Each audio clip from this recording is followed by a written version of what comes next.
Você sabia que um filho fora do casamento tem os mesmos direitos do que aquele filho de um casamento formal? Eu sou Cassiane Fagundes, sou advogada aqui de Espumoso, no Rio Grande do Sul, e sou especialista em planejamento patrimonial familiar.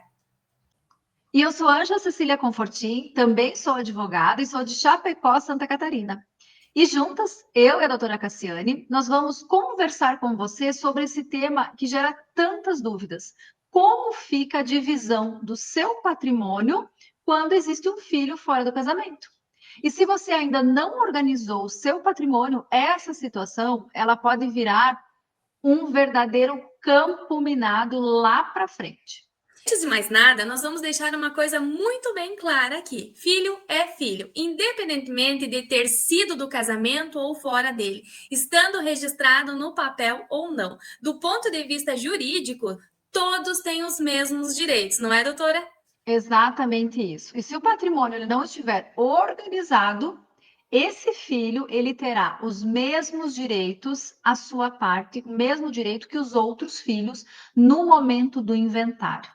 E se a família não estiver preparada, né, isso pode gerar conflitos, insegurança e até mesmo, e muitas vezes isso acontece, brigas entre os irmãos.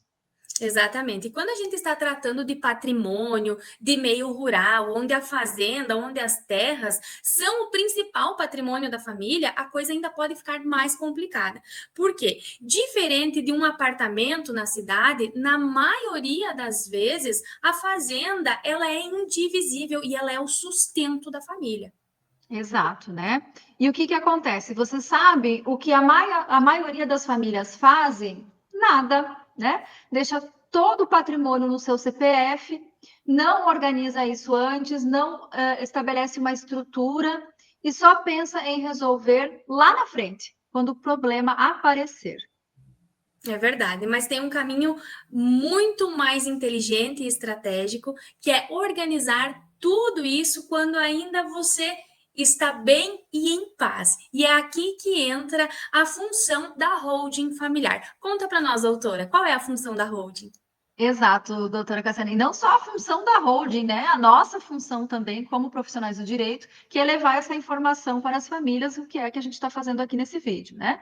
Com a holding familiar, você transfere esses bens que estavam no seu CPF para uma empresa da família, né? E define as regras de participação de todos os membros da família, as regras de administração e principalmente de distribuição em vida. É você que escolhe a forma que você vai querer distribuir esses bens ainda em vida. O patrimônio, ele sai do CPF, ele entra em uma estrutura organizada que evita surpresas lá no futuro. E eu acho que o ponto mais importante dessa construção toda é que o pai, a mãe, aquelas pessoas que realmente construíram o patrimônio, elas vão permanecer no controle. Então, você permanece no controle do que é seu, enquanto você protege aquele patrimônio, protege a família e garante que nenhuma situação inesperada divida tudo aquilo que você construiu com tanto esforço ao longo da sua vida. Exato. E vamos pensar em um exemplo real, tá? Um caso que aconteceu em um dos nossos escritórios, né? Teve um caso em que o patriarca, né, ele faleceu e não organizou nada antes em vida. Faleceu sem organizar, sem realizar um planejamento do seu patrimônio. E aí o que aconteceu? Teve que passar pelo inventário, né? E a fazenda, ela acabou dividida entre os filhos. O patrimônio familiar, ele foi dividido entre os filhos. Inclusive, olha só que interessante, né? Inclusive o filho fora do casamento, né? Eles sabiam que existia esse filho, a família, né, constituída, ela sabia que existia um filho que o pai teve num momento passado, né? Mas esse filho, ele nunca conviveu com a família atual de agora, né? Ou exigiu algo. Só que quando ocorreu o falecimento do pai, ele se viu diante daquele patrimônio, né? Que ele também tinha direito. E aí ele veio buscar. E aí começa a parte triste da história toda, né? O que aconteceu nessa situação que nós tivemos? A família, para poder pagar a parte da herança desse herdeiro, que ele era oriundo de fora do casamento, precisou vender uma parte da fazenda, uma parte das suas terras. Mas além disso, aconteceu algo pior, algo que muitas vezes implícito, a gente não tem o acesso direto. Brigas naquela família, inclusive entre os irmãos que pararam de se falar. E aí uma parte do patrimônio foi embora com o herdeiro, que se requereu, que era seu de direito, e uma parte com o governo, a título de impostos e de taxas. Então, essa situação que aconteceu nessa família, além da perda econômica, teve uma perda emocional muito grande aí. Exato, né? Então, o que que ocorre assim para a gente entender melhor, né? Ficou uma parte do patrimônio dessa família para o governo, o imposto que se chama o ITCMD, outra parte vai para taxas, né, cartorárias e todas as taxas envolvidas, outra parte para o advogado que vai fazer processar esse inventário, né? E esse volume de perda patrimonial, ele chegou a aproximadamente 42% do patrimônio. Por quê? Porque eles tiveram que vender também uma terra, né? E aí, o que que acontece?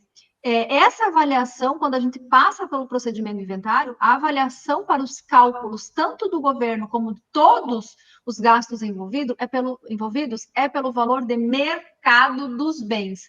Então, se a sua fazenda ela vale 5 milhões, 3 milhões, 10 milhões, 20 milhões, é por esse valor que o cálculo dos pagamentos em relação ao inventário vão ser calculados, né? E o mais importante de tudo, e é por isso que a gente está aqui, tudo isso poderia ter sido evitado, né? Fazendo um planejamento jurídico simples, um planejamento patrimonial jurídico, iria garantir a continuidade da fazenda, daquelas terras, entre os filhos que estavam naquele momento na constituição daquela família.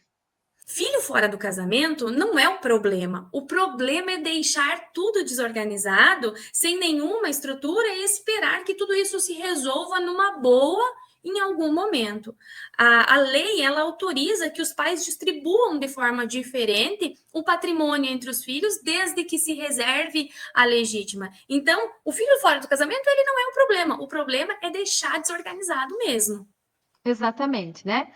E se você, né, você quer proteger a sua família, o seu patrimônio e garantir que ninguém passe por esse tipo de dor no futuro, porque a gente sempre fala assim, nós temos duas dores no momento de uma sucessão não planejada. A dor da perda e a dor da perda de patrimônio que poderia ter sido evitada, né? Então, se você pensa na sua família, naquelas pessoas que você ama e quer que o seu legado tenha essa continuidade, que seus bens sejam preservados, o ideal é começar agora, né? É conversar com a sua família, ou se você é o filho que está aqui nos ouvindo, conversar com seus pais, é uma conversa que precisa de um amadurecimento, né? Entre em contato conosco no sentido de quê? De proteger o seu patrimônio, né? Proteger agora. E evitar que conflitos como esse, como o caso que a gente explicou aqui, né? Aconteça na sua família ou na família de alguém que você conheça, né? Então, por hoje nós encerramos aqui e nós nos vemos no próximo vídeo. Até lá!